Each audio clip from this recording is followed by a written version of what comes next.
And today we're going to look at the topic of how we can stay connected with our audience without falling foul of disrespecting this horrendous situation we're currently facing as a society right now. I don't think anyone needs me to detail exactly what's going on in the world. We have some amazing people. But what can you expect from this Facebook Live? Well, we're going to help you stay connected with your audiences. It's really tough right now, isn't it? We need to be respectful of what's going on with COVID-19. We absolutely need to be respectful of the amazing people that are working tirelessly to help us right now. We saw at 8 o'clock last night just how poignant it is that we thank not just the NHS workers who got the applause last night, but care workers. In fact, this morning, it was bin day for me. And just seeing the bin being collected, it made me realise just what a great nation of wonderful people we've got who, when it really matters, they go the extra mile and they pull together. And that's what we're seeing as a nation right now. People adapting to a unique environment. We're working from home rather than in our offices. We're faced with challenges of not necessarily having the technology or resources that we're used to. For example, me not sure if the live was getting out correctly or not. But one of the challenges we've got is how and should we continue posting content for our audiences? Well, the short answer is you absolutely should, but you need to take a fresh look you need to take a look at the type of content that's going out. So, for example, if you're trying to be really salesy right now, you're just going to frustrate people. We're amidst a time when there's a lot of anxious individuals. There's uncertainty in the world. People are facing income challenges, health issues, and worse. It's not going to take much for somebody to see a piece of content and become justifiably a keyboard warrior. If you're going out and trying to sell stuff, if you're going out to try and sell stuff to people who don't want it, it's just going to frustrate and annoy. So let's talk about content. So I said you can't be salesy, you shouldn't be salesy. There's an argument whether you should be salesy at all on social, and the IF philosophy is you shouldn't. If ever you're going to post content, it should be helping people. It should be aiding a problem or a challenge that they're facing right now. But if we start talking about sleepless nights, as we call them, that's disrespectful too, isn't it? Because there are amazing people up and down the country right now who are having a number of sleepless nights because they're either working to fight this horrendous virus, or they're up because their loved ones are affected by this horrendous virus. So there's a delicacy that we need to understand and appreciate, and there's an extra filter that we need to apply to our content. As marketers, and I'm assuming the majority of people watching this are social media marketers, you will all know how to create content plans. You probably have a strategy in place that answers what you want to achieve as a business and how you want to communicate with audiences. I suspect you've probably even had content plans in place for the content that should go on Facebook rather than the content that should go on LinkedIn, perhaps. But like with everything at the moment, these uncertain times, so much goes out the window. Content strategies, content tilts, how we produce content in a unique way that is instantly recognizable to us as a brand. All of that thinking really goes out the window. So 2 bits of advice you need to understand for producing content right now. One, you've got to tune into what's going on in society. You've got to be respectful about what people are facing. You have to recognize that whether you're at the sharp end of this working within the NHS or whether you're affected by it, there are issues that are profoundly hurting people right now. We're missing loved ones, we're missing colleagues. Even at the lower end of it, we're in offices, we can join on video calls, but we're not sharing time with friends, family, beyond those we live with, and we're certainly not sharing time face-to-face with colleagues, are we? We're frustrated. We feel restricted a little bit in our civil liberty, although we absolutely understand the importance of it, and everyone should be following that all-important government advice. Otherwise, this is going to go for months and months and months. But the minute we understand that, the minute we recognise that there's frustration, there's anxiety, we can start to look at how we put content in place that's not going to piss people off, to put it crudely. And that's the last thing we want to be doing. So how can you help? Well, firstly, you need to be thinking about how your brand can help people at the moment. So Q&As, I'm sure in the tech or the B2B side of it, you would have white papers, you would have thought leadership pieces that you've maybe previously put behind a gate. How can you surface some of that content to help people right now? And how can you be giving away some of that insight for free? Because whilst certain businesses, a lot of businesses, and particularly some of the freelance workers in particular are really hurting right now with what's going on. There's a number of businesses which are still operating, and there are a number of businesses that still need to trade, and there are customers that still need service. So understanding how you can talk about your propositions is quite key right now. So I said about don't be salesy. Let's give you an example of how you could talk. So Q&As, I saw a really good Q&A yesterday, actually, an Auto Trader. They had Rory Reid. Now I know he's a celebrity, he's a brand manager. Rory was doing an amazing, really personal Q&A, helping people understand some of the challenges around automotive. And the big one at the moment was around MOTs. If my MOT's up for renewal right now, how do I go about getting it? Is there an exemption? So as well as covering that, he covered some fun content. He also answered a whole host of daft questions. Now, the majority of brands don't have brand ambassadors, particularly in the B2B and the tech side of it. But you've got great knowledgeable people in your business that would be able to answer questions around cybersecurity if you're a tech brand at the moment. I'm sure that is a big concern for people at home, dialing in off home networks. How can they do it more securely? How can they protect their services more? Could you perhaps create a Q&A around cybersecurity? On the consumer side of it, and this is challenging because consumer markets are reliant on bricks and mortar retail as well as online. We know online is continuing for a number of businesses with deliveries playing out. If you're an FMCG brand right now, a toilet paper manufacturer, I would not advocate you producing any content talking about what you could be doing. That would be pretty insensitive given some of the challenges people are having. So there are some scenarios where possibly not talking about things is the right play, but in the main, we believe at Immediate Future, keeping your content published and having comms going out is critically important. I mentioned Q&As. What else can you be doing? Well, entertainment and popular culture is a big hit right now. Just ask yourself, what's the piece of content you've remembered from the last week to 10 days? And I bet it's one of the videos that's been a bit of respite. It's been light humour, something funny that stood out. I know my colleagues at IF, we've got instant messenger tools set up for remote working. And there's a chat that we've got that's full of great pieces of content. A woman sarcastically taking a pop at yoga whilst drinking was one video that I saw. The famous BBC News piece from a number of years ago, the World News piece where the young children come rushing into the room. I love the fact that BBC World News got him and his family back online this week, doing an interview all together. It was moments like that that gave us a bit of respite from all this serious noise that's going on at the moment. There's a lot of serious advice going out. There's things that we all have to learn at 5 p.m. each day.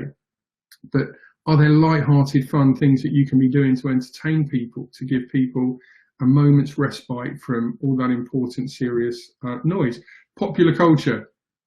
This is bigger than ever. Brands who are creating content that's playing into popular culture, nostalgic elements. So if your target audience is average age of sort of 40, 50s, then content from the 80s right now is a real smash hit play. Whether you like them or not, GWR, Great Western Railway, their ad proposition is all around the Enid Blyton book 5, isn't it? Or if you look at the core age group of people who are travelling on away day adventures, it's the very audience that remembers reading those books as a child. The popular culture element absolutely cuts through. So how can you be creating content that plays to popular culture should be a question you ask yourself. Funny is we have a huddle every single morning and at 5:15 every day. I don't know why I hesitated. It's the same time every day. I should know that. And this morning we were talking about the fact that some businesses are having dress up Friday. They're getting together on video calls and they're doing something quirky to entertain their staff. And they're doing that to actually put a few smiles on faces. You need to be thinking along those same lines for your customers, for your audiences. How can you put a smile on their face? I recalled a video we shot a couple of years ago, and it was never intended for public use. We bought some new Peli cases. So anyone that does filming equipment or goes on live shoots, you know the big Peli cases, the big protective gear. And somebody in the office said, "Can you fit a person in it?" And we just happened to have a video camera rolling at the time whilst we tried to put a person in a Peli case. We used this piece of B-roll in a pitch recently, a pitch we won, and it got lots of laughter. It was relatable. It was a kind of daft question that everyone wants answered. Now, I'm not advocating that publishing a video of somebody getting into a Peli case is going to win you business in the same way it did us. But right now, you should be thinking about the fun content, the entertaining content, and the popular content that you can put out that helps put a smile on people's faces.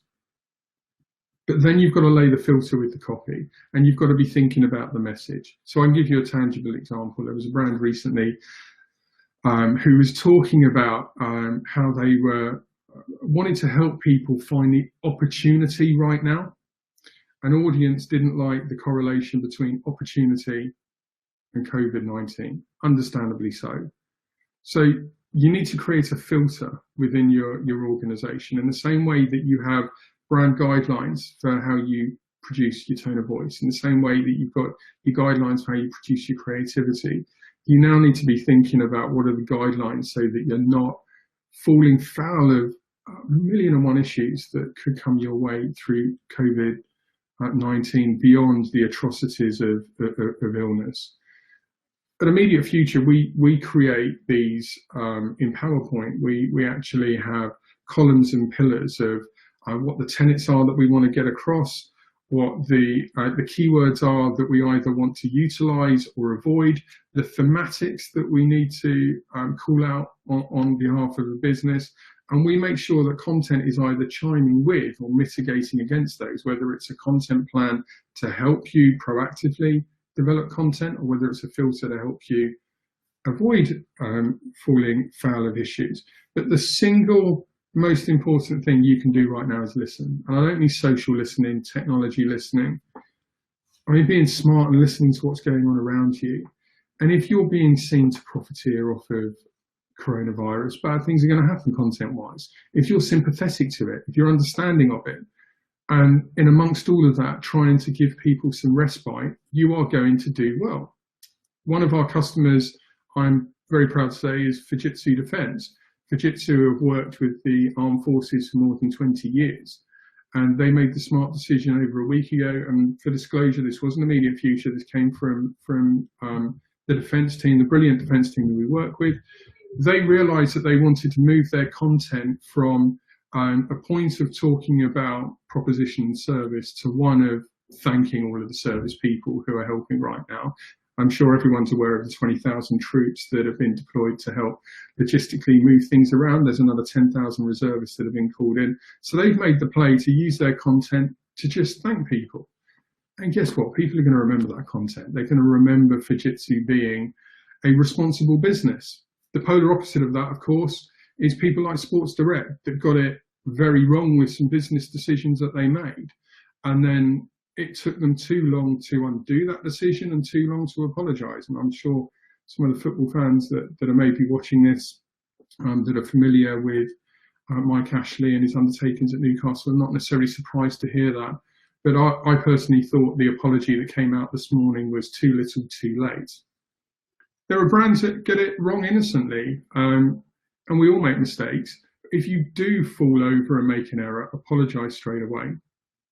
you've learned from it, you've accepted it, we got it wrong, we want to apologize and we want to do the right thing. There are brands right now that need to be called out for the great things that they're doing. The brilliant guys in Immediate Future wrote an amazing blog last Friday. You should go and check it out. It's on the IF blog platform, talking about brands right now who are going above and beyond to help. There's some stuff that springs to mind.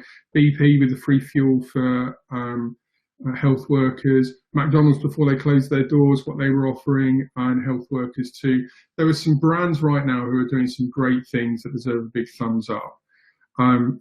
You don't have to go that far. You don't have to have a CSR play. You don't have to have a big gesture, a big PR exercise to turn heads. You absolutely can be publishing some pretty simple and straightforward content. So let's give you some tangible advice now. We spoke about the Q&As. That's a simple one. Figure out 10 questions and answers that are frequently framed of you as an organization that will help your customers. How can you answer those? Get somebody with a bit of personality that you can put on a Facebook Live and hopefully broadcast it to the right blooming page, unlike me, so-called social media chap who can't even get his Facebook Live on the right brand page. God, I'm not going to hear the end of this from my colleagues for a while, I know it. But find somebody that can talk around what those Q&As are. Advisory content.